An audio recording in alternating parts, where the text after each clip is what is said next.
औज़ुबिल्लाहिमिनश्शैतानिर्रजीम बिस्मिल्लाहिर्रहमानिर्रहीम। अस्सलाम वालेकुम नाज़रीन, मैं हूं Ali Rizwan, international yoga coach और आयुर्वेदिस्ट, और आप देख रहे हैं लाइफ हीलिंग। नाज़रीन, आज हम आपको अफ्तारी में की जाने वाले बेहतरीन मशरूबात के बारे में बताएंगे कि कौन से ऐसे मशरूबात हैं जो आप अफ्तारी में इस्तेमाल करें तो आपकी सेहत भी बहुत अच्छी रहेगी, मज़ा भी बहुत आएगा और आपकी बीमारियां भी जिस्म से ख़त्म होंगी।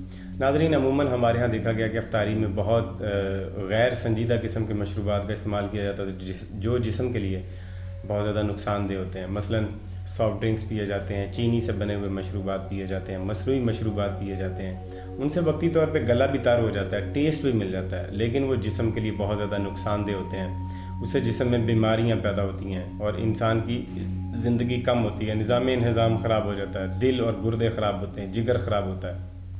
लिहाजा अफ्तारी की हालत में आपने एक काम ये करना है कि कोई भी ऐसा मशरूब नहीं पीना कि जो चीनी से बना हुआ हो, वो चाहे मसनूई हो या घर में बना हुआ हो या बाज़ार से बना बना लेके आएँ। जिस मशरूब में भी चीनी या आर्टिफिशियल कलर डाला गया है वो पीना इंतहाई नुकसानदेह है। चाहे आप दूध सोडा ही पीते हो, दूध सोडा पी के भी मज़ा भी आता है, सुकून भी मिलता है, लेकिन वो इंतहाई नुकसानदेह है जिस्म के लिए। जो मशरूबात हम आपको बता रहे हैं वो सेहत के लिए भी मुफीद है, उनका नुकसान भी कोई नहीं है और मज़ा भी आपको मसनूई मशरूबात से ज़्यादा आएगा। पहले मशरूब के बारे में बताते हैं। सबसे पहला मशरूब है लीमू की सकंजबीन। लीमू की सकंजबीन आपने इस तरह से बनानी है कि आप जिस तरह से आम रूटीन में सकंजबीन बनाते हैं उसी तरह से बनाएंगे, लेकिन उसमें चीनी नहीं डालेंगे, काला नमक डालेंगे और काली मिर्च डालेंगे और लीमू डालेंगे, पानी और बाकी चीज़ें आप हस्बे ज़ायका। अब इसमें बर्फ़ नहीं डालनी।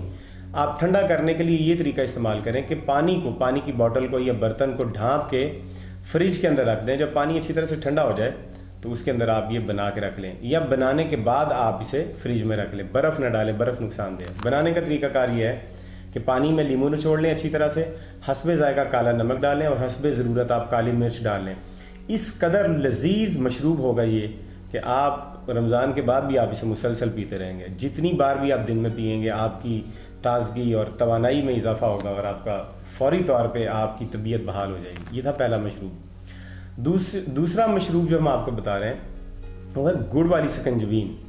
यानी अभी तो हमने आपको नमक वाली सकंजबीन बताई थी, एक सकंजबीन आप इसी तरह से बनाएंगे। ठंडे पानी में आप लीमू निचोड़ लें, गुड़ डाल लें, काला नमक डाल लें, ये आपकी गुड़ वाली सकंजबीन बन जाएगी। ये बहुत मुफीद है। ये चीनी वाली सकंजबीन ख़तरनाक होती है, लेकिन ये गुड़ वाली सकंजबीन इंतहाई मुफीद है। ये आपको फौरी तौर पर तरोताज़ा कर देगी, आपके मैदे और आंतों को ताकत देगी और उनको फरहत बख्शेगी और मैदे और आंतों को फौरी तौर पर एक्टिवेट कर देगी। उसके बाद आपने कुछ क्योंकि फ्रूट्स वगैरह खाने तो आपका मैदा पहले से एक्टिव हो जाएगा।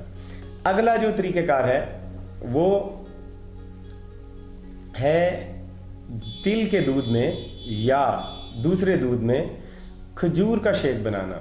गाय के दूध में या भैंस के दूध में या तिल के दूध में। तिल का दूध बनाने का तरीका मैं पहले बता चुका हूँ। उसमें आप खजूर का शेक बनाएं और इससे रोज़ा अफ्तार करें। ये इंतहाई मुफीद है। इसके अंदर प्रोटीन भी है, कार्बोहाइड्रेट्स भी हैं, मिनरल्स भी हैं, फुलाद भी है, अब वाइटामिन्स भी हैं, फाइबर भी है, हर चीज़ इसके अंदर मौजूद। दूध भी एक मुकम्मल ग़िज़ा है और खजूर भी एक मुकम्मल ग़िज़ा है और इनका आपस में कम्बिनेशन भी पॉजिटिव कम्बिनेशन है। तो दूध और खजूर का शेक बना के पीना अफ्तारी में ये इंतहाई मुफीद है। इससे आपको ग़िज़ाई ज़रूरियात भी पूरी हो जाएंगी और आपकी पानी की ज़रूरियात भी इससे मुकम्मल हो जाएंगी। इसके बाद आपको खाना खाने की किसी की चीज़ की ज़रूरत नहीं है। 3, 4, 5 गिलास जितना भी आप पीना चाहें आप इसका शेक इस्तेमाल कर सकते हैं। और इसके अलावा आपके लिए जो बेहतरीन मशरूब हो सकता है वो तिलों के दूध में आप स्ट्रॉबेरी का या किसी भी खट्टे फल का शेक बना सकते हैं। देखिए, खट्टे फलों का शेक किसी भी जानवर के दूध में बनाना नुकसानदेह है, लेकिन आप इन खट्टे फलों का शेक तिलों के दूध में बड़ी आसानी से बना सकते हैं। खट्टे फलों को अगर हैवानी दूध में या जानवरों के दूध में डालेंगे तो वो दूध फट जाता है, फूट जाता है और अंदर जाके फिर वो नुकसान करता है। लेकिन अगर तिलों के दूध में आप खट्टे फलों का शेक बनाते हैं, मतलब स्ट्रॉबेरी का शेक बनाते हैं, अकेले का शेक भी आप हैवानी दूध के साथ नहीं बना सकते, तिल के दूध के साथ बना सकते हैं। तो आप ये स्ट्रॉबेरी का शेक बना लें या आप केले का शेक बना लें, या स्ट्रॉबेरी और केले का दोनों का शेक तिलों के दूध में आप बना लें। इसमें आप आड़ू भी डाल सकते हैं, खरबूजा भी डाल सकते हैं। इस तरह से करके मिक्स करके एक शेक बना लें और इससे आप रोज़ा अफ्तार करें। ये इंतहाई मुफीद आपको फौरी तौर पे आपको एनर्जी देगा, आपकी तबीयत बहाल हो जाएगी। जो निढाल सारे जिस्म की कमज़ोरी है सारे दिन की, वो सारी की सारी कमज़ोरी आपकी रफ़ा हो जाएगी और आप बिल्कुल सेहतमंद, तवाना और चुस्त व चलाक हो जाएंगे। रोज़ा खोलने के बाद आपको महसूस भी नहीं होगा कि आपने रोज़ा रखा था कि नहीं रखा था। लेकिन करना क्या है कि ये आपने शेक जो पी लेने हैं, इनमें से कोई भी आपने शेक पी लेना है, तो इसको पीने के 1 घंटे तक आपने खाना नहीं खाना। इसके 1 घंटे के बाद आप फ्रूट्स वगैरह खाएंगे, जो भी चीज़ आपने थोड़ी बहुत खानी है वो थोड़ी सी चीज़ आप खाएंगे। अगर आपने ज़्यादा खाई तो फिर आपकी तबीयत बोझल हो जाएगी, रात को नींद नहीं आएगी और फिर सारा दिन आपका फिर ख़राब गुजरेगा।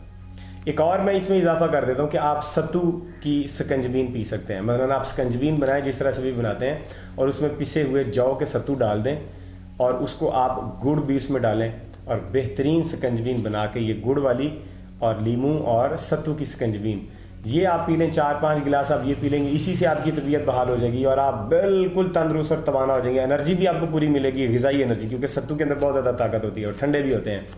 गर्मी के रोज़े हैं, इसमें आपको मशरूबात की ज़्यादा ज़रूरत है, लिहाजा अफ्तारी में कुदरती मशरूबात का इस्तेमाल ज़्यादा करें। चावल और रोटी को कम से कम इस्तेमाल करें या फ्रूट्स ज़्यादा इस्तेमाल करें, क्योंकि फ्रूट्स के अंदर ग़िज़ा भी होती है और उनके अंदर पानी भी वाफिर मिकदार में होता है, तो वो भी हमें सेहत बख्श बनाएंगे।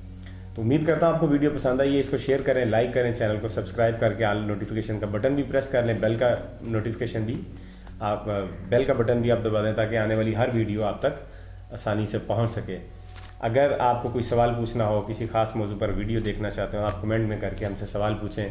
वीडियो आपको कैसी लगी उसके बारे में हमारी जो हौसला अफजाई करने के लिए कमेंट में आप अच्छे अपने इरशादात फरमाएं। अगर कोई तनकीद करना चाहें, कोई मशवरा देना चाहें तो वो भी आप दे सकते हैं, हम उसको वेलकम करेंगे। और अगली वीडियो तक हमें इजाज़त दीजिए। खुदा हाफिज़।